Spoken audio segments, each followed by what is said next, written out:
Bonjour à tous, bienvenue à cette petite capsule sur la chaleur molaire de combustion. C'est à peu près les mêmes étapes que le concept de chaleur molaire de dissolution, donc ce sera très rapide, sauf que cette fois-ci, on ne parle que de combustion. Donc, légère modification, comme vous pouvez le constater, dans le calorimètre, parce que vous le savez très bien que faire une combustion dans l'eau, bonne chance. Donc, on utilise, comme vous le voyez ici, un petit récipient fermé et scellé en acier dans lequel il va y avoir la combustion. Vu que c'est de l'acier, évidemment, l'échange thermique va être très bon. C'est un excellent conducteur. Donc, et inquiétez-vous pas, on va bien avoir le transfert d'énergie thermique entre le milieu réactionnel, donc l'endroit où il y aura la combustion, et le milieu environnant, c'est-à-dire l'eau, dans lequel on va immerger un thermomètre.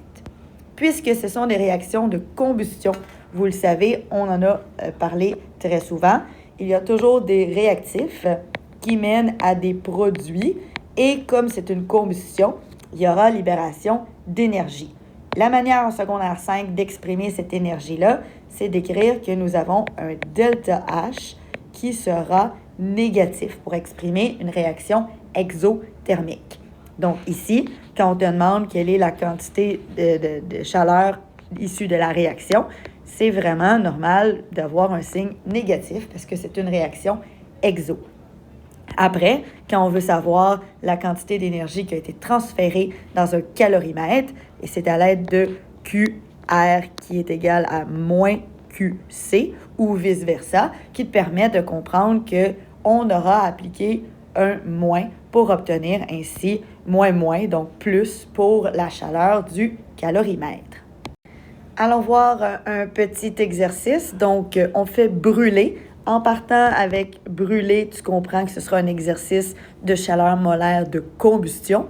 Une certaine quantité d'acétylène, C2H2, c'est un combustible qui fait partie des hydrocarbures. Le cours sac de chips t'a révélé le concept d'hydrocarbures dans un calorimètre de 2 litres. Donc ça, c'est le volume d'eau du milieu environnant.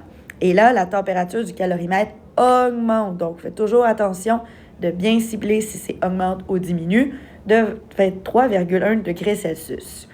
On te donne la chaleur molaire. Donc, si tu as déjà oublié, ça s'appelle le delta H et sa valeur est de moins 1300 kJ par mol.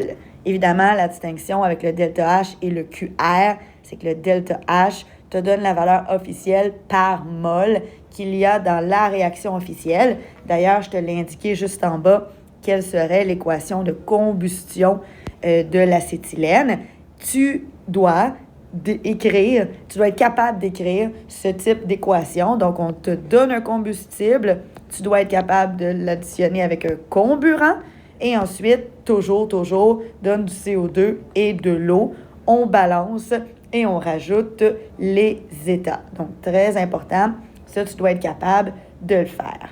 Par contre, ce que tu vas déduire à travers le problème, c'est que ce ne sera pas exactement une libération d'énergie de 1300 kJ. Ça va être une autre quantité d'énergie que tu vas découvrir. Et donc, ce ne sera pas une mol qui aura réagi, mais un nombre différent de moles. Donc, quelles sont les étapes si on se remémore tout à l'heure notre calorimètre? On se souvient que c'est la température de l'eau qui a augmenté. Donc, on fait d'abord une conversion. 2000 ml est équivalent, jamais égal, à 2000 g d'eau parce que la masse volumique est 1 g par millilitre. Ensuite, on va aller déterminer quelle est la quantité d'énergie ou de chaleur dans mon calorimètre. Dans mon calorimètre, j'ai de l'eau, donc c'est la quantité d'eau fois la capacité thermique massique de l'eau fois la variation thermique de l'eau. On a une quantité en joules. Pourquoi? Parce que les unités s'éliminent, donc grammes, degrés Celsius, degrés Celsius. Donc, tu reconnais les joules. Et après, vu qu'au final, tu auras à faire une comparaison avec des kilojoules, je t'invite ici ou à une autre étape, convertir des joules en kilojoules. Je n'ai pas besoin de voir le détail de ta conversion.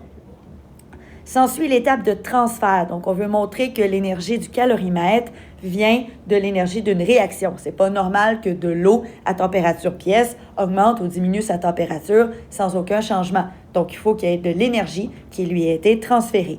Cette énergie-là, elle vient de la réaction chimique de la combustion. Donc, on avait 193,6, on a donc moins 193,6 d'énergie qui a été libérée par la réaction. Et ensuite, on peut utiliser avec la formule ou la proportion.